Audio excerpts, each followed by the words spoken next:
ಸತ್ಯವಚನ ಭೂಮಿಗೆ ಬಂದ ವಚನ ವಚನ ಸತ್ಯವಚನ ಭೂಮಿಗೆ ಬಂದ ವಚನ ಆದಿಯಲ್ಲಿ ಇದ್ದ ವಚನ ನಮ್ಮ ನೋಡ ಬಂದ ವಚನ ವಚನ ಸತ್ಯವಚನ ಭೂಮಿಗೆ ಬಂದ ವಚನ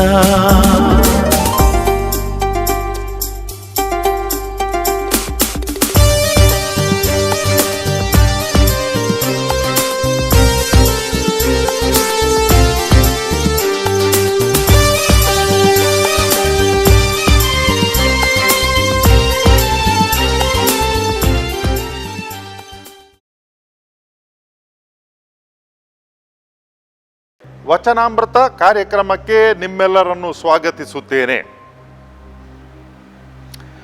ಪ್ರೇಷಿತರ ಕಾರ್ಯಕಲಾಪಗಳು, ಇಲ್ಲಿಂದ ದೇವರ ವಾಕ್ಯವನ್ನು ನಾವೀಗ ಆಲಿಸಿಕೊಳ್ಳುವ.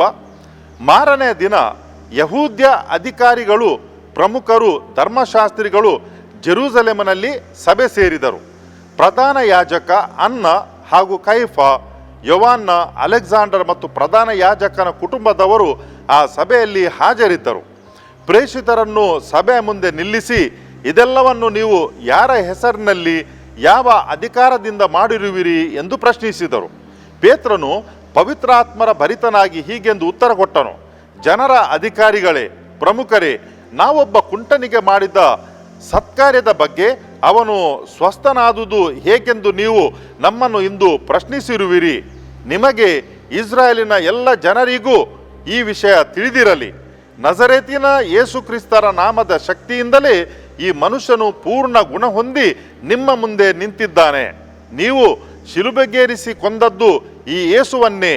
ದೇವರು ಅವರನ್ನು ಪುನರುತ್ಥಾನಗೊಳಿಸಿದ್ದಾರೆ. ಮನೆ ಕಟ್ಟುವವರಾದ ನೀವು ಬೇಡವೆಂದು ಮೂಲೆಗೆಸೆದ ಕಲ್ಲೇ ಪ್ರಮುಖ ಮೂಲೆಗಲ್ಲಾಯಿತು ಎಂದು ಬರೆದಿರುವುದು ಇವರನ್ನು ಕುರಿತೇ. ಕ್ರಿಸ್ತರ ಶುಭ ಸಂದೇಶವಿದು. ಕ್ರಿಸ್ತರ ನಿಮಗೆ ಸ್ತುತಿಯಾಗಲಿ.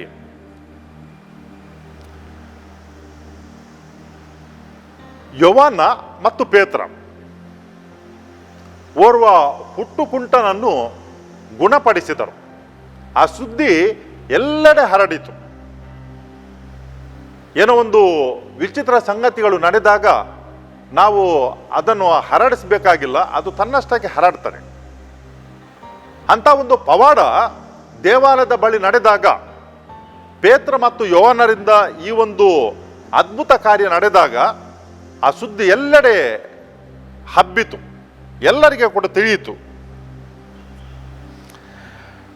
ಯಾರಿಗಾದರೂ ಒಳಿತಾದಾಗ ನಮಗೆ ಸಂತೋಷ ಆಗಬೇಕು. ಯಾಕಂತ ಹೇಳಿದ್ರೆ ಒಬ್ಬ ಮನುಷ್ಯನಿಗೆ ಆರೋಗ್ಯ ಸಿಕ್ಕಿತು. ನಂಬಿದಾಗದ ಆ ಕೆಲಸ ಇತರರು ಮಾಡಿದರು. ಏನೇ ಆಗಲಿ, ಬಹುಕಾಲ ತಾನು ಹುಟ್ಟಿನಿಂದ ಅಸ್ವಸ್ಥನಾಗಿದ್ದ ಮನುಷ್ಯನು ಈಗ ಗುಣಮುಖನಾದನು ಎಂಬುದನ್ನು ನೋಡಿ ಎಲ್ಲರೂ ಕೂಡ ಸಂತೋಷ ಪಡಬೇಕಾಗಿತ್ತು, ದೇವರನ್ನು ಹರಸಬೇಕಾಗಿತ್ತು. ಯಾವಾಗಲೂ ಹಾಗೆ ಆಗುವುದಿಲ್ಲ ಪ್ರಿಯರೇ. ಯಾರಿಗಾದರೂ ಒಬ್ಬರಿಗೆ ರ್ಯಾಂಕ್ ಸಿಕ್ಕಿತು, ತುಂಬ ಜನ ಸಂತೋಷ ಪಡ್ತಾರೆ. ಆ ಮಗುವನ್ನು ಬೋಧಿಸಿದಂತಹ, ಶಿಕ್ಷಣ ನೀಡಿದಂತಹ ಗುರು ಹಿರಿಯರಿಗೆ ಸಂತೋಷ ಆಗ್ತದೆ, ಸಹಪಾಠಿಗಳಿಗೆ ಸಂತೋಷ ಆಗ್ತದೆ, ನೆರೆಹೊರೆಯವರಿಗೆ ಸಂತೋಷ ಆಗ್ತದೆ. ಆದರೆ ಎಲ್ಲರಿಗಲ್ಲ. ಅದರಲ್ಲಿ ಯಾರಾದರೂ ಒಬ್ಬರಿಬ್ಬರು ಇರ್ತಾರೆ. ಇದು ರ್ಯಾಂಕ್ ಏನು ಸಿಗಲಿಕ್ಕೆ ಅಷ್ಟು ಸುಲಭವೇನು, ಎಲ್ಲಿಯಾದರೂ ಕಾಪಿ ಮಾಡಿರ್ಬಹುದು ಅಥವಾ ಏನಾದರೂ ಇನ್ಫ್ಲುಯೆನ್ಸ್ ಮಾಡಿರ್ಬಹುದು, ಹೀಗೆ ಇರ್ತಾರೆ. ಇದು ಪ್ರಪಂಚದ ಯಾವ ಕೋಣೆಗೆ ಹೋದರೂ ಕೂಡ, ನಾವು ಎಲ್ಲಿ ಹೋದರೂ ಕೂಡ ಇದನ್ನು ನಮಗೆ ನೋಡಲಿಕ್ಕೆ ಸಿಗ್ತದೆ. ಯಾರಾದರೂ ಒಬ್ಬರಿಬ್ಬರು ಇಂಥದ್ದನ್ನು ಮಾತಾಡುವವರು ಇರ್ತಾರೆ. ಕಾರಣ ಏನು? ಕಾರಣ ಇಷ್ಟೇ, ಒಳಗೇನು ಉರಿತದೆ. ಇತರರು ಒಳಿತಾದ ತಕ್ಷಣ ಉರಿತದೆ ಒಳಗೆ, ಸಹಿಸಿಕೊಳ್ಳಿಕ್ಕಾಗಲ್ಲ. ಅದಕ್ಕಾಗಿ ಸಂತೋಷ ಪಡುವುದು ಹೇಗೆ? ಸಂತೋಷ ಪಡಲಿಕ್ಕೆ ಆಗಲ್ಲ. ನಮಗೆ ಇಲ್ಲ, ಇತರರಿಗೇನು ಒಳಿತಾಯಿತು, ನಾವು ಹೇಗೆ ಸಂತೋಷ ಪಡುವುದು? ನಾವು ಇತರರ ಒಳಿತಿನಲ್ಲಿ ಯಶಸ್ಸಿನಲ್ಲಿ ಸಂತೋಷ ಪಟ್ಟರೆ ನಮ್ಮಲ್ಲಿರುವಂಥ ಎಲ್ಲ ಕೆಡುಕು ಅದು ದೂರ ಹೋಗ್ತದೆ, ಋಣಾತ್ಮಕ ಆ ಶಕ್ತಿ ಹೊರಟು ಹೋಗ್ತದೆ, ನಾವೆಲ್ಲರೂ ಕೂಡ ಸಂತೋಷದಿಂದ ಇರಲಿಕ್ಕೆ ಸಾಧ್ಯ. ಆದರೆ ಇನ್ನು ಕೆಲವರು ಸಂತೋಷ ಪಡುವಂಥ ರೀತಿಯ ವಿಭಿನ್ನ. ಅದೇನಂತ ಹೇಳಿದರೆ, ಯಾರಿಗಾದರೂ ಒಳಿತಾದರೆ, ಯಶಸ್ವಿ ಆದರೆ, ಸಕ್ಸಸ್ ಸಿಕ್ಕಿದರೆ ಅವರ ಬಗ್ಗೆ ಕೆಟ್ಟದನ್ನು ಮಾತನಾಡಿ ತಮ್ಮ ಚಪಲವನ್ನು ತೀರಿಸುವುದು. ಏನಾದರೊಂದು ತಪ್ಪು ಹುಡುಕಿ ತೆಗಿಬೇಕು, ಮತ್ತು ಅದನ್ನು ಇತರರಲ್ಲಿ ಹೇಳಿಕೊಳ್ಬೇಕು. ಆಗ ಮಾತ್ರ ಒಳಗಿರುವಂಥ ಉರಿ ಅದು ತಣ್ಣಗಾಗುವುದು, ಒಂದು ರೀತಿಯ ಸಮಾಧಾನ. ಇರ್ತಾರೆ ಇಂಥವರು ನಮ್ಮ ಮಧ್ಯೆ. ನಾವೇನು ಮಾಡಬೇಕು? ನಮ್ಮ ಪ್ರತಿಕ್ರಿಯೆ ಏನಿರಬೇಕು? ನಮ್ಮ ಪ್ರತಿಕ್ರಿಯೆ ಏನಂತ ಹೇಳಿದರೆ, ಇರ್ತಾರೆ ಅವರು, ಇರಲಿ ಹಾಗೆ, ನಾವು ದೇವರನ್ನ ಹರಸಿದ್ರಾಯ್ತು ಅಷ್ಟೇ. ಯಾಕೆಂತ ಹೇಳಿದರೆ, ಎಲ್ಲವನ್ನು ತಿಳಿದಂಥ ಜಾಣರಿರುವವರು ದೇವರು. ಅದಕ್ಕಾಗಿ ನಾವು ಎಲ್ಲರ ಪ್ರತಿಕ್ರಿಯೆಗೆ ಉತ್ತರ ನೀಡಲಿಕ್ಕೆ ಹೋಗಬೇಕಾಗಿಲ್ಲ. ಯಾರಿಗೆ ಏನು ಉತ್ತರ ನೀಡಬೇಕೋ ಅದು ಸಮಯ ನೀಡುತ್ತದೆ, ಕಾಲಕ್ರಮೇಣ ಎಲ್ಲರಿಗೂ ಕೂಡ ತಿಳಿಯುತ್ತದೆ. ತಿಳಿದುಕೊಳ್ಳುವಂಥ ಜನರು ತುಂಬ ಇರ್ತಾರೆ, ಅದರಲ್ಲಿ ನಾವು ಸಂತೋಷ ಪಡಬೇಕು.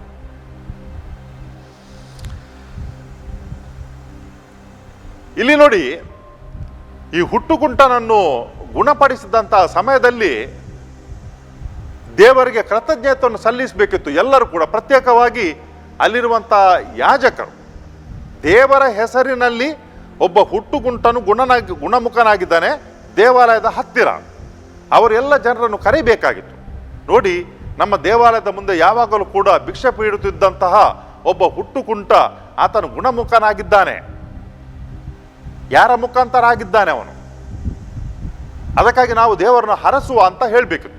ಅದು ಬಿಟ್ಟು ಅವರು ಯಾರು ಗುಣಪಡಿಸಿದರೋ ಅವರನ್ನು ಕರೆದರು, ಮತ್ತೆ ಕೇಳಿದರು ಎಲ್ಲರ ಮುಂದೆ ನಿಂತು, ಯಾರ ಅಧಿಕಾರದಿಂದ ನೀವು ಇದನ್ನು ಮಾಡಿದಿರಿ?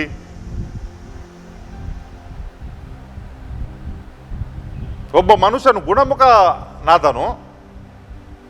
ಪೇತ್ರ ಮತ್ತೆ ಯೋಹನ್ನ ದೇವರ ಹೆಸರಿನಲ್ಲಿ, ಯೇಸು ಸ್ವಾಮಿಯ ಹೆಸರಿನಲ್ಲಿ ಗುಣಮುಖ ಮಾಡಿದರು.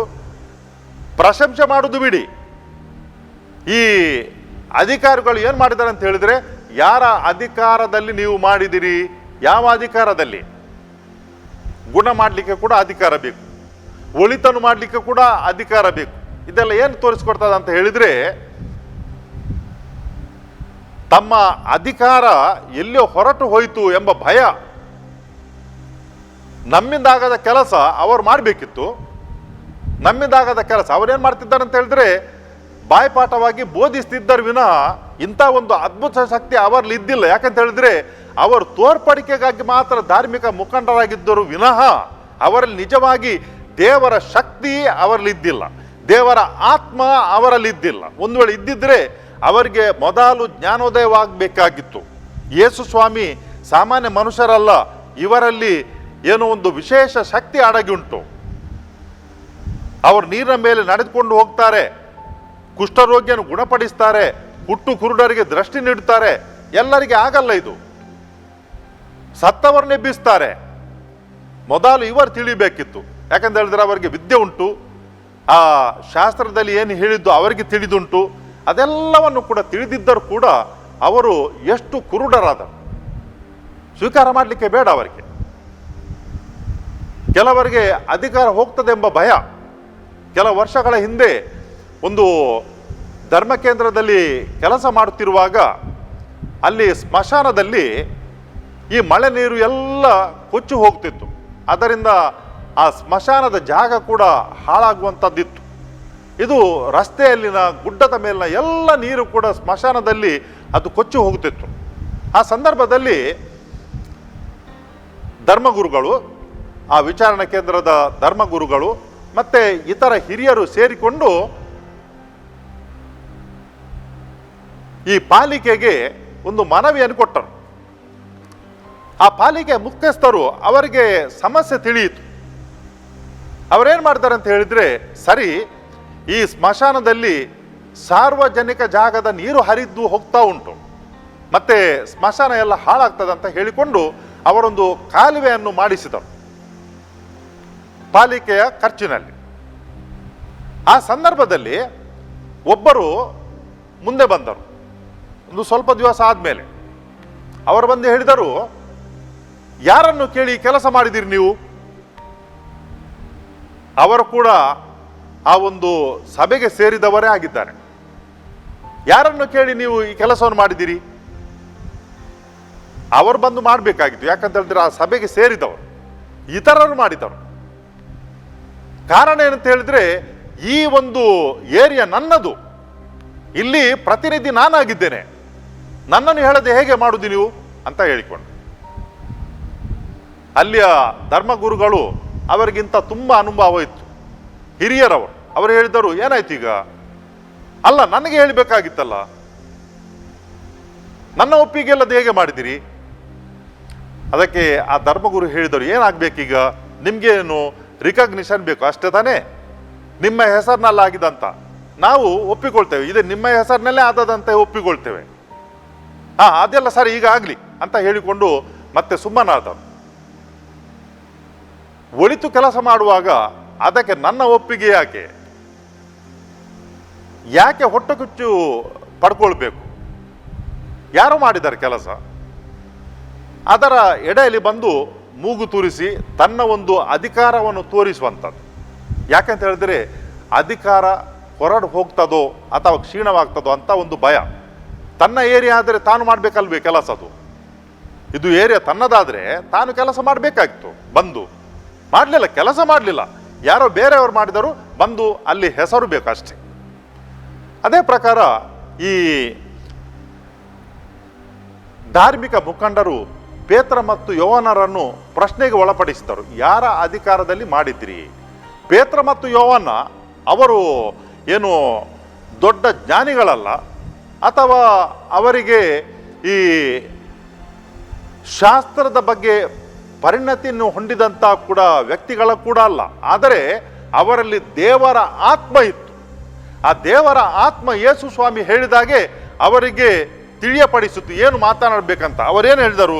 ಗಟ್ಟಿಯಾಗಿ ಏನೆಲ್ಲ ಕೂಡ ಅಂಜದೆ ಹೇಳಿದರು, ನೀವು ಸಿಲುಬೆಗೇರಿಸಿ ಕೊಂದದ್ದು ಈ ಯೇಸುವನ್ನೇ, ದೇವರು ಅವರನ್ನು ಪುನರುತ್ಥಾನಗೊಳಿಸಿದ್ದಾರೆ. ಎಲ್ಲರ ಮುಂದೆ ನಿಂತುಕೊಂಡು ಹೇಳಿದರು, ಎಲ್ಲರ ಮುಂದೆ ನಿಂತುಕೊಂಡು ಹೇಳಿದರು, ನೀವು ಶಿಲುಬೆಗೇರಿಸಿದ್ದು ಇದೇ ಯೇಸುವನ್ನು. ಎಂತ ಒಂದು ಧೈರ್ಯ ಬೇಕು ಪ್ರಿಯರೇ. ಅವರಲ್ಲಿ ಅಧಿಕಾರ ಇದ್ದಿಲ್ಲ, ಆದರೆ ಅಧಿಕಾರದ ವಾಣಿಯನ್ನು ಅವರು ಹೇಳಿದರು. ಯಾರಿಗೆ ಹೇಳಿದರು? ಅಧಿಕಾರದ ಮೇಲೆ ಕುಳಿತುಕೊಂಡಿದ್ದಂತಹ ಜನರಿಗೆ ಹೇಳಿದರು. ಏನು ಹೆದರಿಕೆ ಇಲ್ಲ.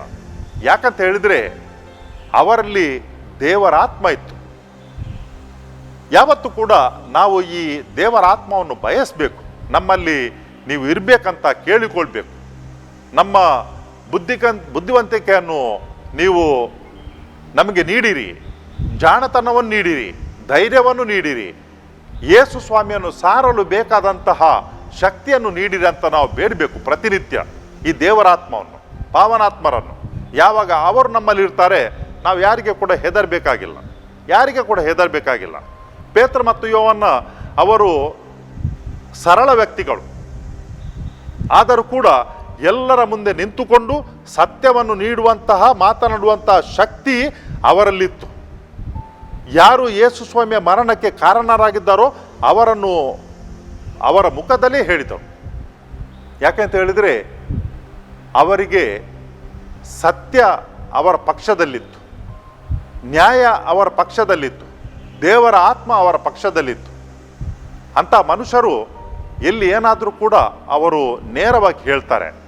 ಸ್ನಾನಿಕ ಯೋವಾನನ್ನು ನೋಡಿ, ಯಾರನ್ನು ಕೂಡ ಹೆದರಲಿಲ್ಲ. ಹೆರೋದನಿಗೆ ಆತನ ಮುಖದಲ್ಲಿ ಹೇಳಿದರು, ನೀನು ಮಾಡುವಂಥದ್ದು ಸರಿಯಲ್ಲ, ನಿನ್ನ ಅಣ್ಣನ ಪತ್ನಿಯನ್ನು ನಿನ್ನ ಪತ್ನಿಯನ್ನಾಗಿಡುವುದು ಸರಿಯಲ್ಲ ಅಂತ ಅವರು ನೇರವಾಗಿ ಹೇಳಿದರು.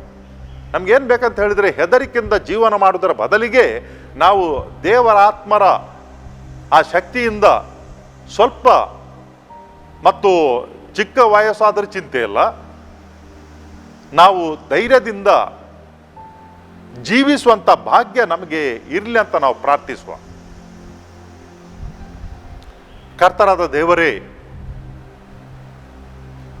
ಪೇತ್ರ ಮತ್ತು ಯೋಹಾನ ಪವಿತ್ರಾತ್ಮರ ಭರಿತರಾಗಿ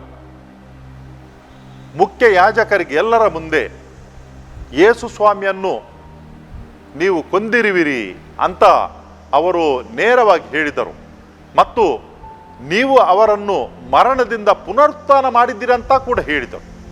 ಇದರಿಂದ ಹಲವಾರು ಜನರು ನಿಮ್ಮಲ್ಲಿ ವಿಶ್ವಾಸ ಇಟ್ಟರು, ಯೇಸು ಸ್ವಾಮಿಯನ್ನು ನಂಬಿದರು. ಇಂತಹ ಒಂದು ಪ್ರವಾದನೆ ಮಾತುಗಳನ್ನು ಆಡಲು ನಮಗೆ ಬೇಕಾದಂಥ ಶಕ್ತಿ ಪವಿತ್ರಾತ್ಮರ ಆ ಒಂದು